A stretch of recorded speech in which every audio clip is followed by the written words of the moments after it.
So I want you to imagine that Marvel made Captain Marvel and they told the world that the movie is based on feminism. But all the producers, all the writers, all the directors, all the editors were men. That obviously would have looked terrible. They would have drawn a lot of criticism for doing that. And Marvel knew that. Marvel knew that if they didn't employ women to work on Captain Marvel, they would have received a lot of criticism. Secondly, if they didn't separate Captain Marvel from Wonder Woman and made some sort of political issue or some sort of separation, they would have been accused of copying the success of Wonder Woman. So fans would have said, Wonder Woman made $1 billion at the box office, you're only making Captain Marvel copy the success of Wonder Woman, and you're just trying to cash in on the results of Wonder Woman. So that was two huge elements of public perception that Marvel wanted to avoid, and they did that very cleverly, very sophisticated form of marketing. Because if you look at Ant-Man and the Wasp, which had a female lead character, the director was man, but Captain Marvel was a female. So this shows that Marvel don't need a female director to make a movie featuring a female lead character, because they did it with Ant-Man and the Wasp. Again, with the writers, all the writers for Ant-Man and the Wasp were men, but Captain Marvel, that 4 of them were women, and only one of them was a man. So this shows that Marvel don't need female writers to make female comic book character movies, because they've done that. They've showed it, they've proved it with Ant-Man and the Wasp. Okay, so Ant-Man and the Wasp was a movie led by a male character and a female character on equal footing.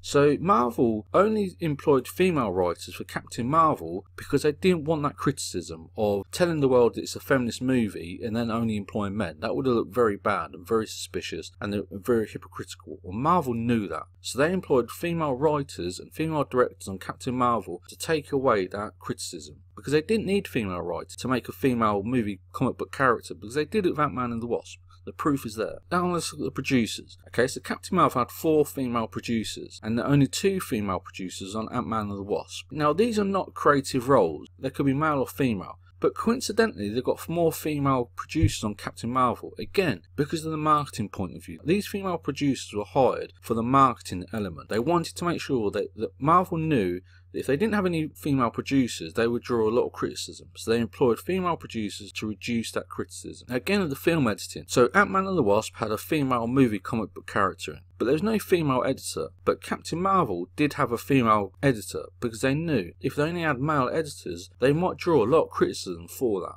Now they knew they needed a crew of female employees working on this movie, just for the market, just to avoid the criticism. If they made a feminist movie, then it was all males and writers and directors, like Ant-Man and the Wasp was, even though they had a female character in Ant-Man and the Wasp. They would have drawn a lot of criticism, and Marvel knew that. So this is just fake feminism.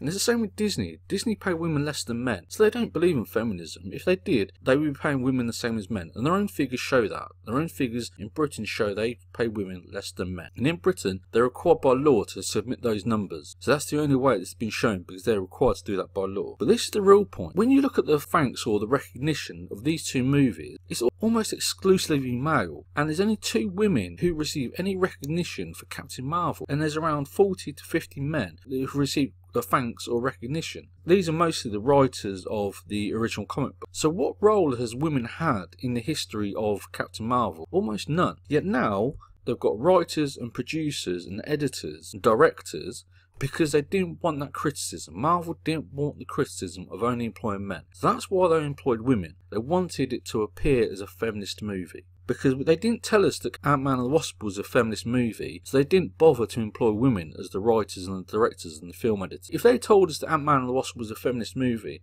they would have employed more women. That's what they've done. Marvel know this. Marvel are very clever, very sophisticated. They know how to market a movie on the positive elements, how to avoid the criticism. It's like McDonald's or Coca-Cola. They market their product on the positives and they avoid the negatives. That's what marketing is. You can't just throw out all the positives and then expose a load of negatives that will provide a load of backlash. And Marvel knew that. So these women, it appears to me, based on Ant-Man and the Wasp having a female lead character, that many of these women were employed just for the public relations exercise. Not because of their particular skills, because Ant-Man and the Wasp didn't have a female writer, so that shows that they don't need female writers to create female comic book characters. They've proven that with Wasp. They proved with Wasp that they don't need female writers to make female comic book characters.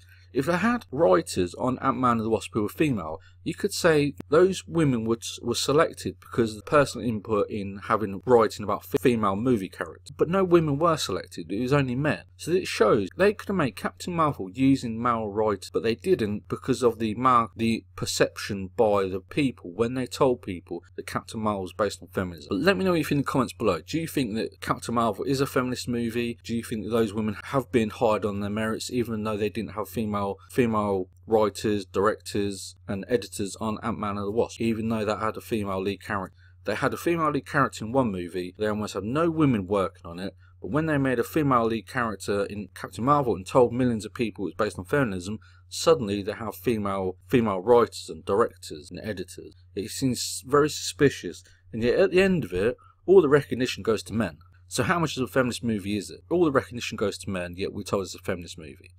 This isn't what we were told. This isn't a feminist movie. The only thing about this that's feminist is targeting feminist customers for them to hand over their $20, for them to go and buy t-shirts and merchandise, and to help the Disney shareholders make a lot of money. Maybe $1 billion. That's all this is about. And this really shows it. There's nothing feminist about Captain Marvel whatsoever.